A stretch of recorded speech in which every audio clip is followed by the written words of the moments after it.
Hey friends, Kevin Ostie here on Thursday of MCACN week, as we're calling it. It's the week of the Muscle Car and Corvette Nationals.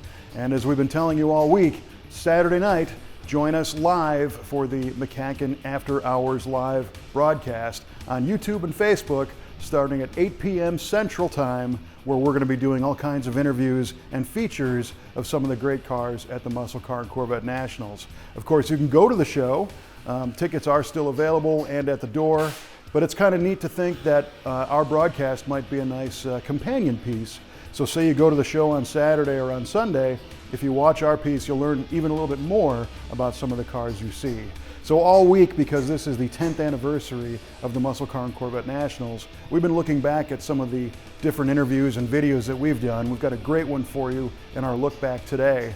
All the details on the After Hours Live streaming broadcast can be found in the description of this video, including our sponsors like Mecum Auctions and OPGI, and also links to other streaming partners where you'll be able to see it. So make sure you subscribe to this channel or like this page and check out all those links to see where you can learn more and watch the stream.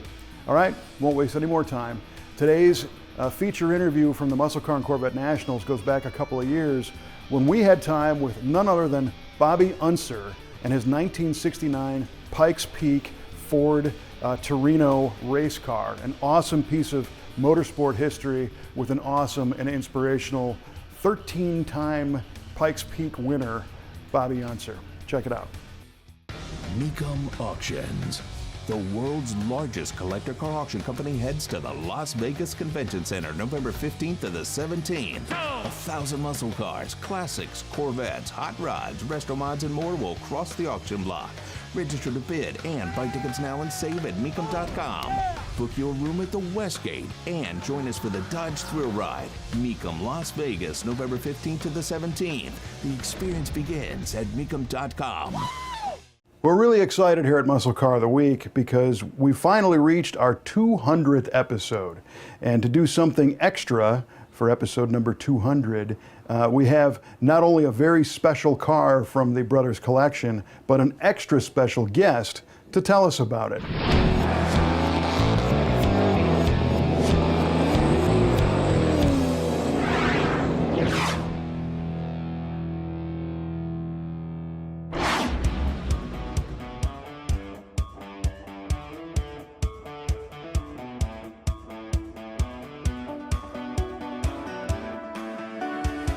This interview was shot at the Muscle Car and Corvette Nationals in Chicago, and it features a 1969 Ford Torino race car and its original driver, 3-time IndyCar champion and 13-time Pikes Peak champion, Bobby Unser.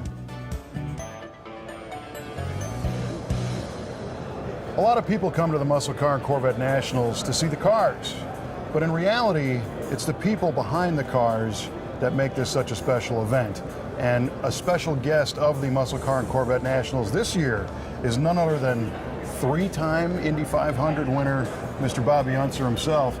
Bobby, it's a pleasure to have you here at the show. Well, you don't know how much of a pleasure it is for me. Well, and to have I'm the one that's having the fun. Well, I think we're all having fun, but to have you here, especially in front of a car that you campaigned, which has a very special story, and it's kind of a muscle car, but a race car that hasn't been seen in quite a while, this 69 Torino. Well, it's been around a long time, but the most interesting thing about this car, Kevin, is the fact nothing is any different on it. Nothing has been changed. Now that's really rare for a race car. Absolutely. You know, that thing was Ford Motor Company. It wasn't by, I didn't build it. Edward Ford paid the bills, got it built, and it was done when Bunky Knudsen was the president of Ford Motor Company. And Bunky and I knew each other because he had been with Pontiac some years before, and he supported me with my engines, Pontiac engines, in those days for my race car, Pikes Peak, not the stock car, but the race car, of which I won with quite a few times. And Bunky and I were good friends. And do you mind me telling the story right now a little bit about it? I would love to hear it. In fact, let's back up just a hair. Okay. And I get to going too fast on that stuff. Well, you're kind of known for going fast. Not a problem with that. Let's back up a little bit and talk about Pikes Peak. So, what's that race all about? And that's kind of your deal. Well, that's what the car was only made for, period. The car wasn't capable of running anyplace else. It could have been changed and gone to the short tracks or Daytona or whatever, but it was made for Pikes Peak. And Pikes Peak, especially in those days with the stock cars, which if you look at it, the lines, everything is totally stock. It's a Torino, and it's exactly like a Torino that you bought at the dealership would be, but not on the other stuff inside. Sure. Stuff. It's a Smoky Unique engine. I mean, there's not very many guys that Smoky would build an engine for. No. And I wanted Smoky to build it, all because Bunky Knudsen wanted the record for Ford Motor Company. And it was really cute. When we talked, it was down at the Goodyear Tower at Daytona. It had nothing to do with the Daytona race, except that's where everybody goes during, I think it was February, whatever it is. And we're just sitting there talking, or standing there talking.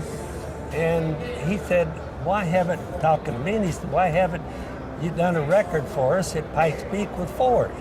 And I always thought that Ford and Mercury are basically the same company. That's what most people always thought, I think, you know?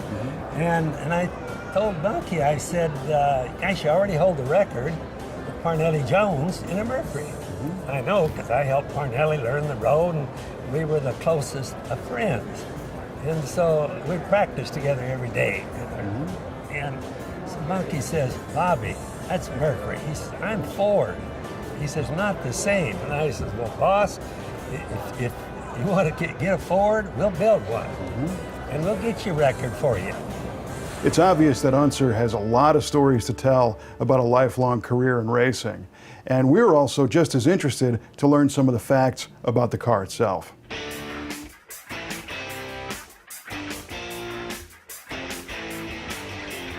The car is a 1969 Ford Torino Talladega-bodied stock car, and it was built specifically for the run at Pikes Peak on June 29th of 1969. The car was built by the team of Holman and Moody and Bill Stropp Racing, and compared to a stock 69 Torino Cobra, it's obvious to see the race car is lower and leaner than the street version, with subtle aero mods all over the car. The lights, mirrors, trim, and other non-necessities were removed, and the bumpers were tucked in for a sleeker profile. The headlights were removed in favor of cold air intakes to cool the various fluid coolers on board, and a complete roll cage was installed for stiffness and safety. Tow hooks and hood pins appear in the front, but the grille retains a mostly stock appearance. A small wing was added to the rear deck for stability, and the glass was replaced with plexi and retained with straps and tabs. Two small quarter vents relieve air pressure, and the rear bumper features a smooth panel where the license plate recess once was. The rocker panels are recessed to accommodate the side exhaust. You'll notice that this isn't a perfectly restored show car because it's mostly original and it's still covered in stone chips from climbing the big hill.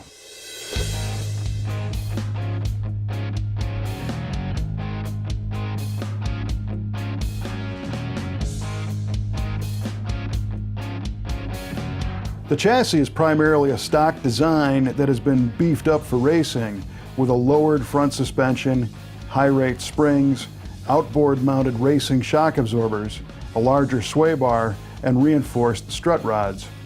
Adjusters in the struts allow for alignment tuning, and reinforcements were welded into the lower control arms. Skid plates protect the engine, and certain part numbers contain X's. These are experimental racing pieces, but they still carry Ford part numbers. The racing headers merge into flat collectors for ground clearance, and the wheels are oversized steel pieces with wide rubber up front and Unser-spec'd tread and compound in the back. The rear suspension exhibits some classic hot rodding tricks, including moving the stiffer rear leaf springs inboard to accommodate the larger tires.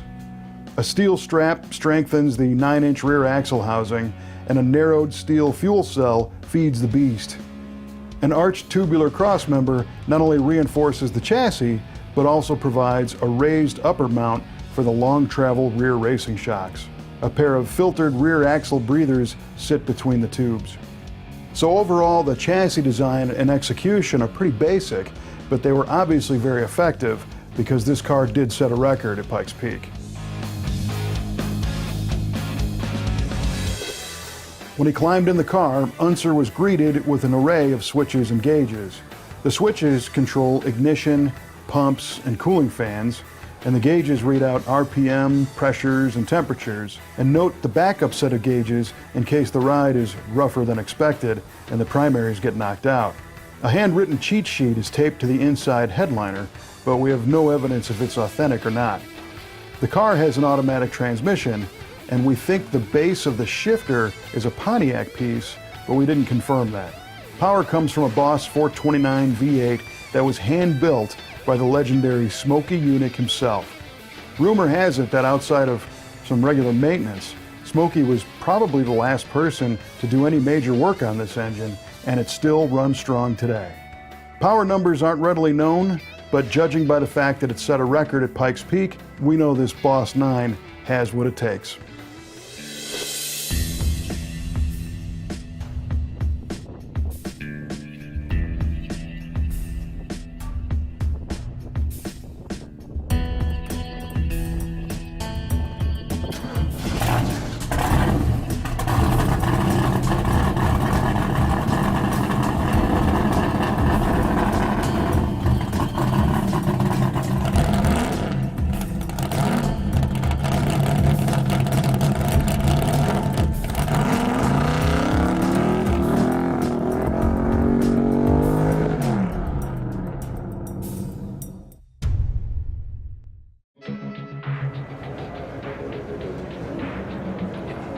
Who else was part of the winning team that put this car together? Well, the most important, there's two guys that were the most important.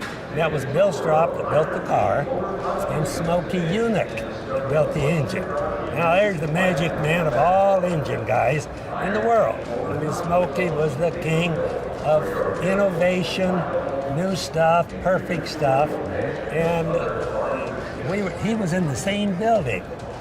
When Bunky and I made the deal to build the car, and I said, I gotta have Smokey build the engine. And of course, I already knew that they were close friends. They owned a helicopter together even. Yeah. So he called Smokey over and he says, Bobby's gonna run Pikes Peak for us. And he says, he wants you to build the engine. He says, that okay with you? And Smokey in his slow, drawly way, he says, of course it is, you know. We were good friends, you know, and plus, that's the best. Yes. And I wanted for Bunky Knudsen, for Ford Motor Company, I had to have the very best. That's what I wanted. I spent a lot of money on this car. I bet. Yeah. Yeah. Well, and then the short version is you guys pulled it together and ran the car, and how did it do? Oh, we set a new record for sure. They got me everything they wanted. And it was pretty easy to do because the car was just, you know, Bill Strop builds the best chassis.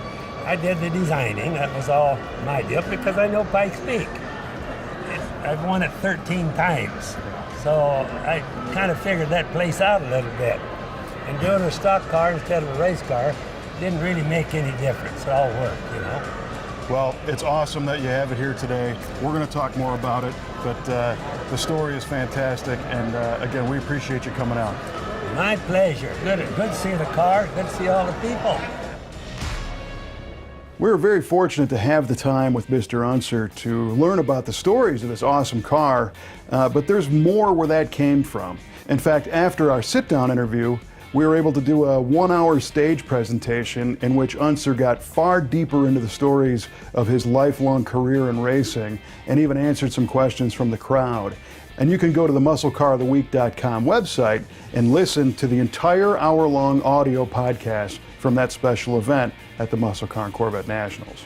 So from all of us at Muscle Car of the Week, We really appreciate you watching our show every week. We hope you've enjoyed this special 200th episode, and we want you to know that we have a lot more to come. You can subscribe to our channel on YouTube and follow our Facebook page so you'll always be updated on when we have another episode of Muscle Car of the Week. And we'd also like to thank the Brothers Collection for letting us play with their very cool cars. Thanks for watching. We'll see you next time.